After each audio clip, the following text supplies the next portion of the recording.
Hey, says we're live. What's up, everyone? Aaron Negler here with Cheesehead TV, coming to you live on the YouTube channel with a little extra cheese after the Packers had their first day at Ray Nitschke Field. A very odd affair from all accounts. Sans fans behind the tarps, reporters socially distanced, but players in helmets, football stuff happening. Very exciting. And as the title of this video might suggest, there is one storyline I am flat out refusing to talk about because it has already been hammered into the ground. So I'm not going to touch it. And y'all can figure that out. David, what's up? Big B is here. Of course, Big B is here. Antoine, how are you, man? Norman, hello.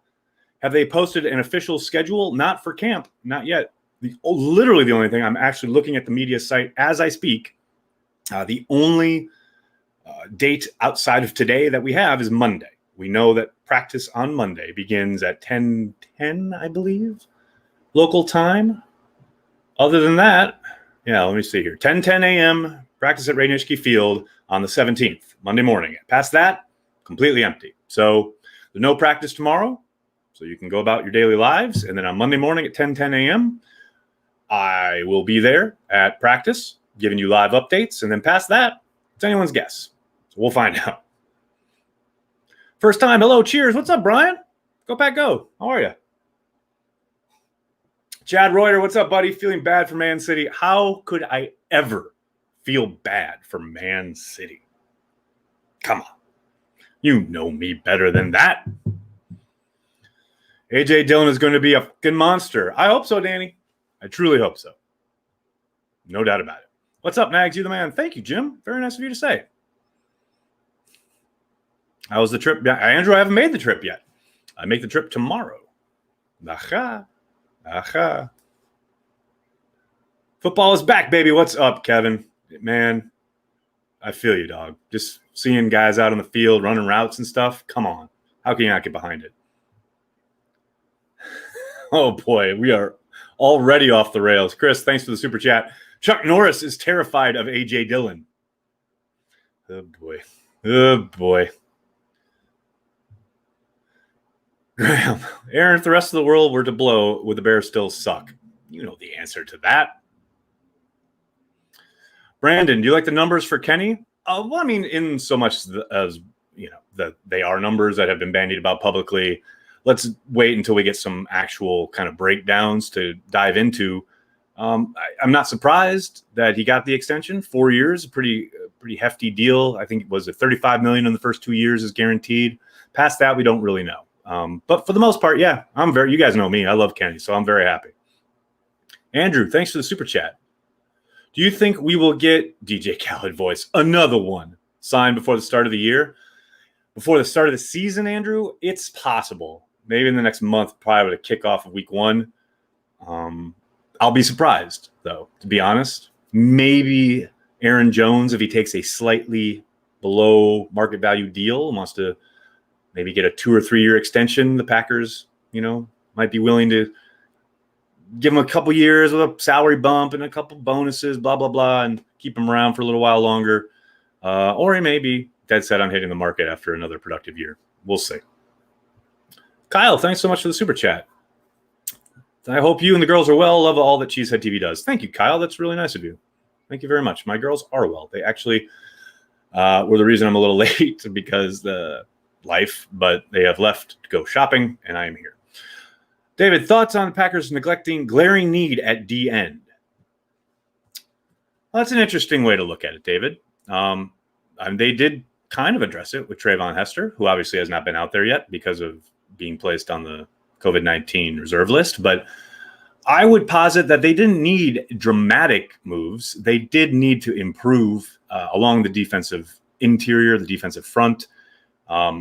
I am thinking, and certainly it seems like the Packers are as well, that they will get continued development from guys that were already on hand.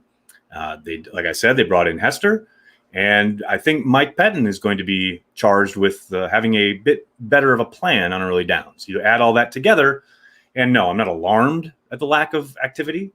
I would only caution you, as the famous quote goes, do not mistake activity for achievement. Let's see how it plays out, because a lot of what this team does this year is going to be dependent on the 2019 draft class, not the 2020 draft class, but the 2019 draft class coming to fruition. Oh no, what is Big B doing in here? Oh gosh. IPA time, QB film room. Now you're talking, buddy. So be ready for the fans coming back to the channel. Hey, more the merrier. I'm all in. Norman, looks like Tim Boyle is QB2. It's very early, but yeah, to start off, and I don't think that's surprising, given the fact that they literally got no on-field work during the offseason. Not surprising whatsoever. And from all accounts, sounds like Tim was really ripping it today. I hope that continues.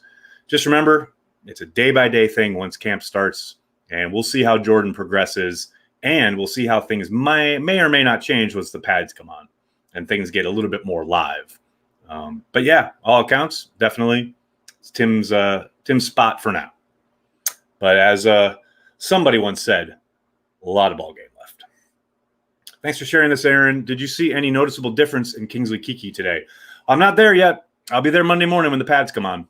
But since there were no pads today, it was kind of why I designed my trip the way I did. I'll be there for padded practices and the thumping, as Kenny Clark called it today. Thoughts on Silverstein speculating Rodgers gets cut next year. Also, thoughts I got reported to Facebook by Gannett for disagreeing with that opinion. Well, Danny, okay, there's a whole lot to unpack there. So let me just take this one piece at a time. Thoughts on Silverstein, Spoon speculating Rodgers gets cut next year. Completely possible. Not out of the realm of possibility whatsoever. Thoughts on me getting reported to Facebook by Gannett. Hey, so did I. And I literally said, someone asked me a question on one of their chats because I asked a question of Tom and Olivia, and I had the thing flagged and I made a joke about it on Twitter. So it's an imperfect thing that's going on as far as their flagging people, banning people, what have you. I will say, though, after Olivia put up her post on Twitter last week saying that their chats were going to be monitored, I went back and I looked at some of the stuff that was on those chats, and I can see why they are being hypersensitive. Because holy mother Mary of God, are there some real fucking assholes out there. Not calling you one of those, but there certainly have been. So I understand maybe they are probably going overboard a little bit. Totally understandable. And to your last point, it's fine if you disagree, but it's always about the manner in which. I talk about this on Twitter all the time. When people ask, why did you block me? Or why did you come after me? Or blah, blah, blah, blah, blah. If fired upon, return the fire. That has always been my thing. That is not Gannett's thing. Gannett's thing is just very corporate, buttoned up, and being like, nope, they're just going to block you. So that's the long-winded, trying to take your thing here piece by piece version of my answer there. Malik Turner making the roster. A lot of ball game left there. He's got a chance. You'd be foolish to dismiss it, but he is going to have to come to work every day and make plays and really shine on special teams to have a chance.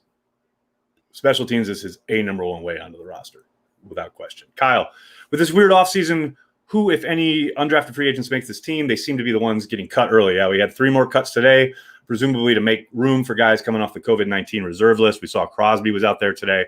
As far as you undrafted free agents, ask me again at the end of the week. I said this earlier last week. Once we get pads on and guys are actually being asked to do stuff, then we can start saying who may have a chance. And let me tell you something right now. If you are an undrafted free agent on the Green Bay Packers, and I know you're all watching, so here's some unsolicited advice. Not only do you need to be completely assignment sure in your playbook, know all your checks, don't make any mental errors. If you do make one, make sure you never make it again. Show up on special teams each and every day, and then try to make a play at least once a practice. And I know that's a lot, and it's easy for me to sit here and say that, but without all of those elements, you've got no shot. That's just the world we're living in. Jitsu, thanks for the super chat. Will turnovers help them if the run D isn't the best? Well, it did last year. The problem is you really have to account for turnovers probably regressing a little bit. It's rare when you find that kind of consistency from year to year in the turnover department. Just ask the Chicago Bears from 2018 to 2019. I think it can mask some of that if they do struggle against the run. But as Tom said on one of his podcasts, and I think Pete Doherty also said it to me when we were talking about the run defense earlier last week. At some point, you're going to run into a team that is a damn good power running team. They exist in the NFL. And if they want to, they're going to run down your throat until you completely show that you can stop it. And have the Packers reached that ability yet? I don't know. We'll find out. Champs, Sports Bar, what's up, man? Cheesehead TV is the GOAT. I have to quibble with your assessment there, but thank you. Thank you very much. We are just fans trying to do our thing. Ryan trying to talk about the one thing I'm not going to talk about. I'm not falling for it, sir. I am not falling for it. Do you think Josh Jackson is in trouble? Yeah. I mean, it really depends on your definition of trouble, right? Is it put up or shut up time? 1,000,000,000%. Is he in trouble in the sense that he might not make the roster? It's a possibility, but it's very early, as Aaron Rodgers said today in his media availability. You know, they haven't even put pads on yet, so we'll see how it plays out. But undoubtedly, yes, it is put up or shut up time for Josh Jackson. No question. Do you think we used the screen pass enough last year? I think Aaron Jones is built for it. I mean, they're a pretty heavy screen team under LaFleur. That has been his MO throughout his career. There was a quote, I think, from Mike Zimmer leading up to that December game where they asked about scouting LaFleur prior to his hire or when he got hired with the Packers. And he said that, he runs a ton of screens. And now they're talking every screen conceivable. I think you're probably thinking with your mention of Aaron Jones, basic or traditional running back screens. And yeah, I think they could probably use a few more of those, but they also utilized him in the wide receiver screen game. And they got the ball in his hands a lot more than McCarthy ever did. So I'm down for it. I'm all down for anything that gets the ball in Aaron Jones's hands and allows him to operate in space. James, thanks for the super chat. Is it just me or is 12's demeanor markedly lighter this year? Thanks for all you do too, Nags. James, it is so funny you say that because I literally had that conversation with someone last night who is connected to the team. Yeah, it's noticeable. Now, as I said to them, we'll see how long it lasts. Usually you come back from the off season, from the summer, guys are in a decent mood, blah, blah, blah. But yeah, Rodgers, the tone, it's been noticeable. Hell, he's even been nice to me. So he must be in a good mood. 12 will still hang on to a bit of his favorites, Mike McCarthy sets. I'm okay with that. Matt, I literally asked 12 about that a little while ago during his availability. And, his answer was very much, it is a collaborative effort. They are certainly going to keep utilizing the stuff that he was, quote unquote, comfortable with Mike. Anybody who's been on this channel with me for a while knows I would very much prefer they lean a little bit more into LaFleur's kind of playbook / background. But as Aaron pointed out, they're drawing from everywhere. They're not just what he's done, but also what Hackett has done, what Getsy's been exposed to, not only the McCarthy iteration of the West Coast playbook, but the original West Coast playbook, everything. They're kind of throwing it all together. So I think they're going to continue to do whatever 12 is most comfortable with. And that would include a lot of the stuff he liked with McCarthy. William, thanks for the super chat. Clark, deal done. How much cap space do we have? Those numbers are not out yet, William. We've got, some loose ideas of what the guarantees are, how much he's getting in the first 2 years of the deal. I've seen that reported. But as far as cap hits yet, we're still waiting for those numbers to come in. Love me some extra cheese. Oz, what's up, buddy? I got to try some of that mustard beer, man. I'm all in on that. 13 mil cap space. That's what it was, I believe, prior to the deal getting done. So we'll see what happens after that. Bruce, DeGuara looks to be Swiss Army knife of offensive versatility. That's what I've been saying, Bruce. I think I literally used that phrase, albeit not tripping over my tongue when I did it a couple days ago. What do I think about AJ Dillon's arms? I'm all in on Dillon's arms. That is unexplored territory. After the explosion of tweets and coverage and questions about another part of his anatomy, I'm all in on his arms. I love that he's got that tattoo on his arm. I'm all in on his arms. Give me more coverage of AJ Dillon's arms. There's not enough of that yet. There's plenty of the other stuff. Brandy, what is Corey up to? That's a really good question. I don't know. I texted him earlier, but he didn't respond. I'll have to find out.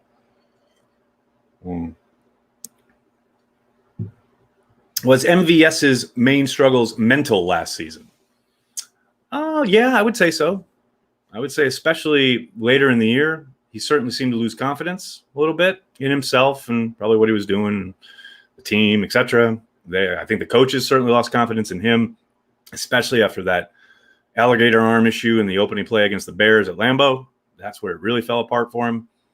I do hope that this offseason has given him a break, especially considering the very unique nature of it. And he comes back and just balls out. I know he caught a big, deep ball from Tim Boyle today and a couple other nice catches. So hopefully that's the start of something great. Does the offensive line improve this year?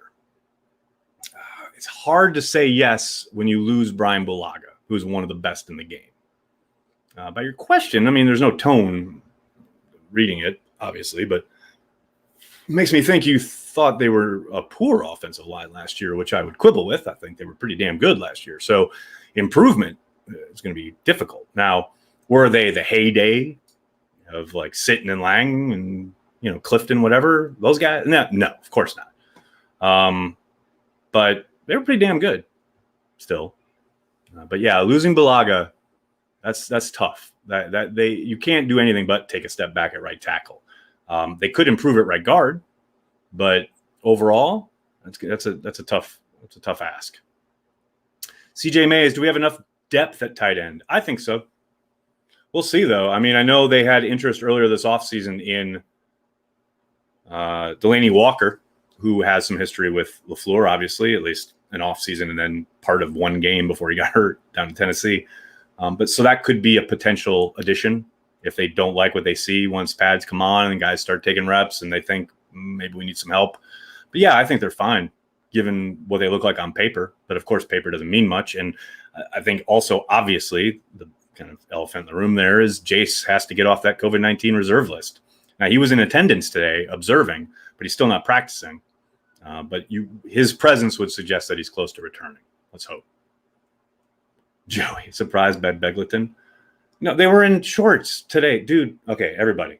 Anything that happened today, routes, throws, anything that happened on the field today, take it with a grain of salt. We're all really excited that football is back. I get it. But I would just remind you of Trevor Davis, Olympic gold medalist in shorts every summer. And then pads come on and things change. And I'm not dismissing what Begleton did or even what Davis did back in the day, but one unpadded practice doesn't mean much in the grand scheme of things. Nice to see him out there. Nice to see some rhythm with 12. That's nice. That's promising, but a lot of ball game left. I need me some transplants. Me too. Carpet bomb Banky's Twitter. Aaron, please predict the Super Bowl champion after a practice. Green Bay Packers. There you go. Tyler Irvin to wide receiver. Norman, I saw that. Practicing, I guess, almost exclusively with the wide receiver group. It makes a world of sense. It's pretty much how they utilized him a lot of the time, albeit in a kind of decoy fashion. Obviously, he did get 2 or 3 carries last year from the running back position. But, Cordell Patterson has taken plenty of running back snaps. So, yeah, I think it's the modern NFL, right? He's going to be utilized a certain way. They want to make sure that he is kind of trained up that way, which I would suspect is very much at the wide receiver spot. So he'll be a hybrid. There's no doubt about it. And it's just a question of where he takes his practice reps, which today was at wide receiver. Jamal Williams is the GOAT. The GOAT! Big B. Big B, I hope you enjoyed this year. And I hope you enjoy cheering for Jamal Williams as a member of the Green Bay Packers. Soak it in, buddy.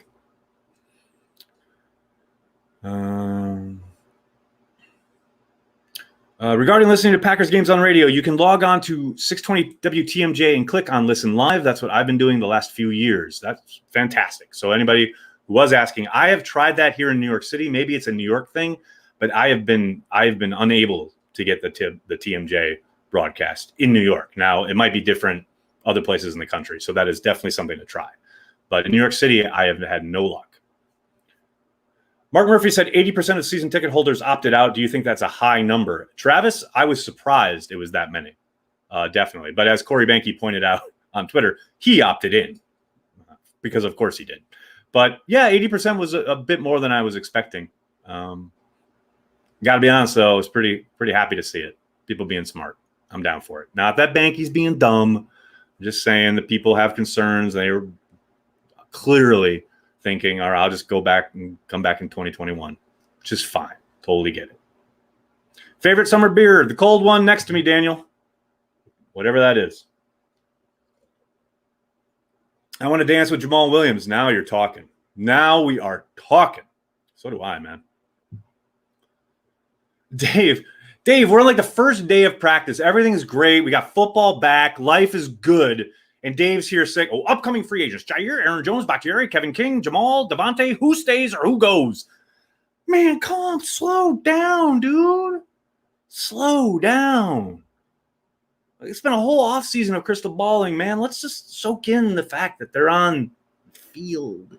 They got Kenny Clark. Kenny Clark is done. All summer we've been wondering when it's going to get done. It's done. Man, I don't know. Bakhtiari stays. There. How's that? They'll probably use a franchise tag on him. That's all I got for you. We saw your dance moves on your IG story. Don't need to see that again. Joey, you're going to see a lot more of it. I'm done, man. I'm done caring what you guys think of my IG stories. You know what? You follow me. You don't want to follow me? That's great. I'm going to keep dancing. Love dancing. That's the other thing. I really miss dancing. I used to go dancing every Thursday night. This great little place downtown. Haven't been able to go because of COVID. So you're going to see more dancing on my IG stories. Sorry, buddy. Joan, no negativity, please. Joan, is this your first time on the internet? Come on now. How important is practice being hidden from others? Not terribly at this point. So early. They're doing lots of install stuff at half speed. When they get closer to the season, I would think it would gain more importance to be hidden. Why are people texting me while I'm live?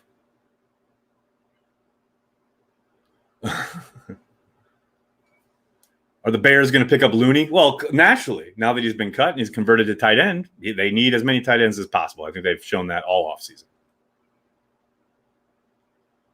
Where do we report a YouTube video due to dancing? Right here, baby. White Dad's dancing. That's right. That's me. If Belichick wants to tape our practice, he could rent a house. I mean, if it was at, what do you call it? Clark Hinkle Field, I've long dreamed. Corey and I used to talk about buying that spot on the corner there where if you walk out on the patio on the second floor, you could easily see down into it. The Nishke Field, it'd be a little more difficult. Now, Corey and I back in the day, a couple years ago, when they denied Cheesehead TV credentials, we were going to fly a drone over the practice field. But then that got into all sorts of like legalese of like who owns the air rights and all this stuff. So we didn't do that. But that would be fun. Thoughts on Irvin getting reps at wide receiver? Joe, talked about that a little bit ago. Check out the replay. How goes Irvin switch to wide receiver? Who else do you think makes the team? Less likely for guys like Turner or Jesus? I mean, it's so early. Let's wait a second here.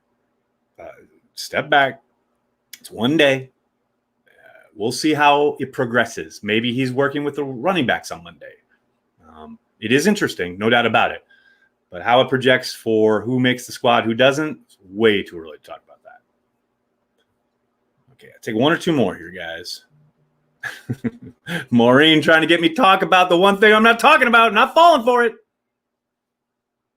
They denied you credentials? That's never been mentioned before. Aha. However, here's what's never been mentioned before. Got credentialed today.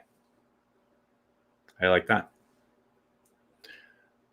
Well, friends don't dance, and if they don't dance, well, they're no friends of mine. Matt, perfectly put, and a great place to end it. All right. Thanks a lot, everybody. I'm going to have to jump. Thank you so much.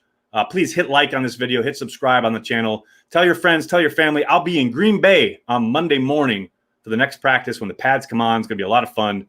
In the meantime, tell your friends. Tell your family. Cheesehead TV. We are devoted to Green Bay Packers fans worldwide. Thanks a lot, everybody. Have a great night.